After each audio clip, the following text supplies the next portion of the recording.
ଜୟ ଜଗନ୍ନାଥ ସାଙ୍ଗମାନେ। ମୁଁ ଯାଇଥିଲି ବଜାରକୁ ଦୁଇଟି ଗୋଲାପ ଗଛ ଆଣିବା ପାଇଁ। ବଜାରକୁ ଯାଇକି ଆଣିଲି। ଆଣି ସାରିଲା ପରେ ତାକୁ ଭାବିଲି ଆଜି ମୁଁ ଫ୍ରି ଅଛି, ଗଛ ଦୁଇଟି ଲଗେଇଦେବି।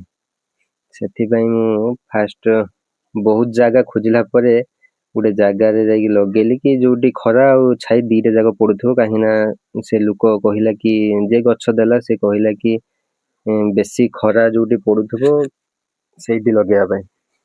ଆଉ ମୁଁ ମୋ ଜେଜେମାକୁ ପଚାରିଲି କି କୋଉଠି ଲଗେଇବି। ସେ କହିଲା କି ଗୋଟେ ଜାଗା ଦେଖେଇଲା କି ଲଗେଇବା ପାଇଁ। ମୁଁ ସେଇଠି ଲଗେଇଲି। ବହୁତ କଷ୍ଟ କରିକି ଦୁଇଟି ଗାତ ଫାଷ୍ଟ ଖୋଳିଲି। ଜେଜେମା କହିଲା କି ସେ ଗଛ ଦୁଇଟି ଫୁଲ ଫୁଟିଥିଲା ମୁଁ ଆଣିଥିଲି। ସେ କହୁଛି କି ସେ ଲୋକ ତତେ ଠକେଇ ଦେଇଛି, ସେ ଫୁଟୁଥିବା ଗଛ ଦେଇଛି କିନ୍ତୁ ଏ ଫୁଲ କାଟି ସାରିଲା ପରେ ସେ ଆଉ ହବନି। ମୁଁ କହିଲି ଦେଖିବା କଣ ହଉଛି। 100 ଟଙ୍କା ନେଇକି ଦୁଇଟି ଗଛ ନେଇଥିଲେ। ମୋ ଝିଅ ଆଉ ଜେଜେମା 2 ଜଣ ବି ବସିକି ଦେଖୁଛନ୍ତି ଗଛ କେମିତି ଲଗା ହବ। ଆଉ ମୁଁ ବହୁତ କଷ୍ଟ କରିକି ବହୁତ ଟାଇମ ଗଲା ପରେ 2ଟା ଗାତ ଭଲସେ ଖୋଳିଲି। ଖୋଳି ସାରିଲା ପରେ ପୁଣି ବାଡ଼ିରୁ ଯାଇକି ଖତ ନେଇକି ଆସିଲି।